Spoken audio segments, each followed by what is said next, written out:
It has been 80 years since Adolf Hitler was a factor in an American presidential election, and now Hitler is back, with Donald Trump quoted praising Adolf Hitler, saying Adolf Hitler did some good things. Donald Trump has not said what those good things are. Donald Trump's response today to his former White House Chief of Staff, Marine Corps General John Kelly, quoting Donald Trump's praise of Hitler, was not to deny the words that John Kelly quoted Donald Trump saying. Donald Trump's response was a written statement simply calling John Kelly, quote, a total degenerate. Donald Trump did not issue a statement saying Hitler did not do some good things.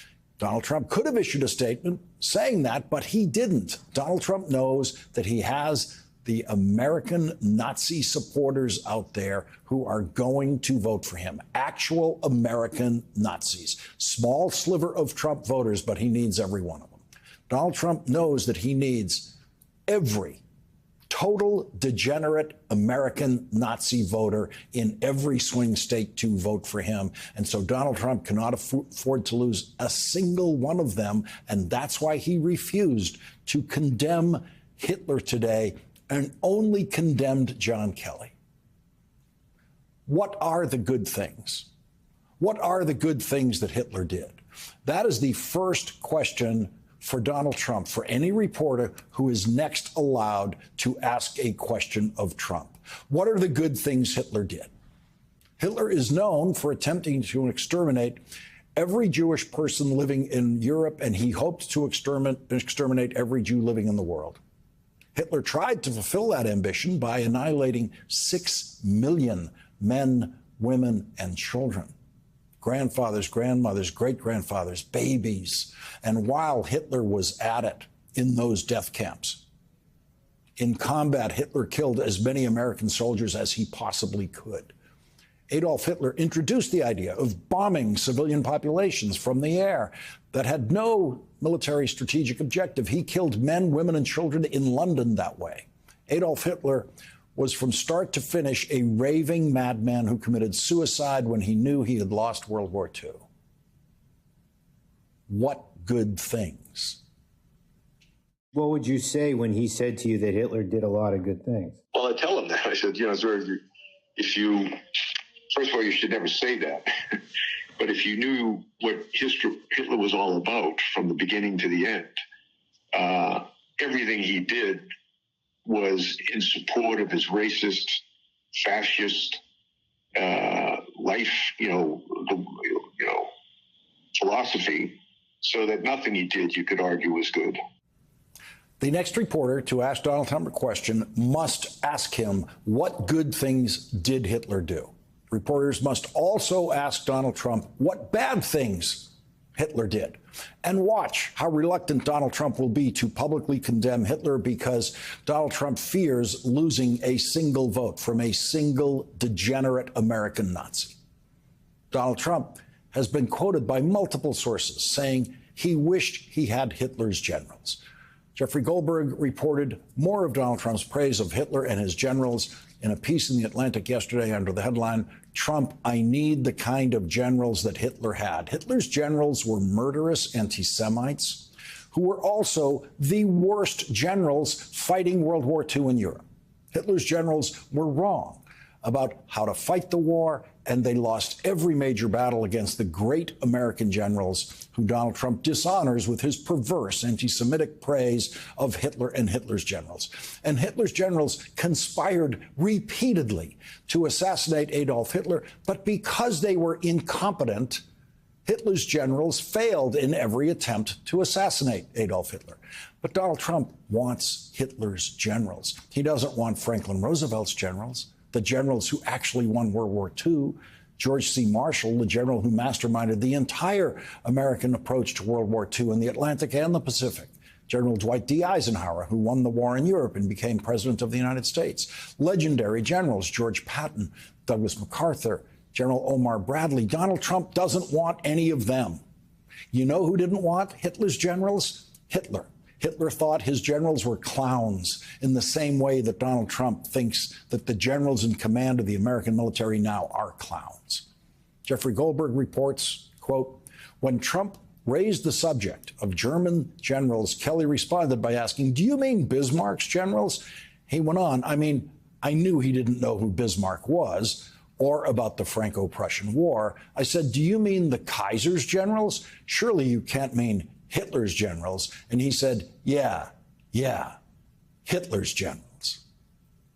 Donald Trump comes from a German family who changed their name from Drumpf to Americanize the sound of that name. But Donald Drumpf cannot Americanize his admiration for Adolf Hitler and Adolf Hitler's generals. 80 years ago, Franklin Delano Roosevelt was running for re-election at the height of World War II in 1944. President Roosevelt and his Republican challenger, the governor of New York, Thomas Dewey, did not disagree about Adolf Hitler. They both knew that he was the most deadly and evil enemy the United States ever faced. 4 years earlier, after Hitler had started World War II, but the United States was not yet involved, in the 1940 presidential campaign, Franklin Delano Roosevelt and his Republican challenger did not disagree about the dangers of Adolf Hitler, who was already marching his way across Europe. Donald Trump is the only presidential nominee of a major party in the history of this country who has admired Adolf Hitler, the only one. The Vice President of the United States addressed Donald Trump's praise of Adolf Hitler and Adolf Hitler's generals today at the Vice President's residence in Washington. Yesterday, we learned that Donald Trump's former Chief of Staff, John Kelly, a retired four-star general, confirmed that while Donald Trump was president, he said he wanted generals like Adolf Hitler had. Donald Trump said that because he does not want a military that is loyal to the United States Constitution. He wants a military that is loyal to him. He wants a military who will be loyal to him personally, one that will obey his orders even when he tells them to break the law or abandon their oath to the Constitution of the United States. All of this is further evidence for the American people of who Donald Trump really is. This is a window into who Donald Trump really is, from the people who know him best, from the people who worked with him side by side in the Oval Office and in the Situation Room. So the bottom line is this. We know what Donald Trump wants. He wants unchecked power. The question in 13 days will be, what do the American people want? Thank you.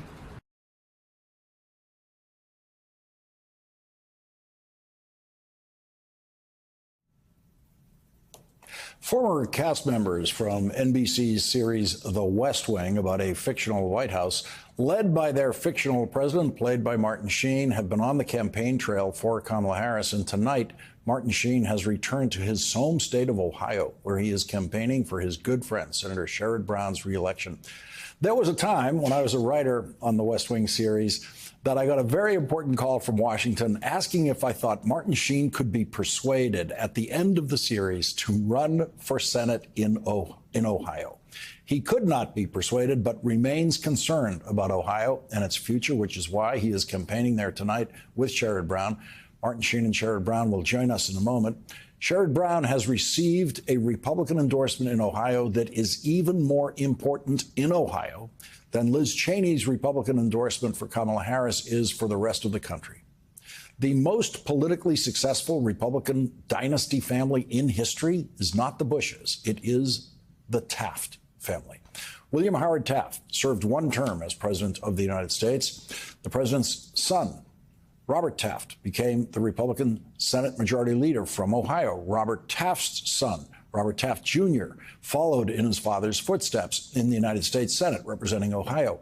Robert Taft III served 2 terms as Ohio's governor from 1999 to 2007. In the Dayton Daily News this week, Governor Taft wrote, I have always run for office under the banner of the Republican Party, am a conservative, and usually vote a straight Republican ticket. Although still a Republican, I will be making an exception this year in Ohio's U.S. Senate race by supporting Sherrod Brown.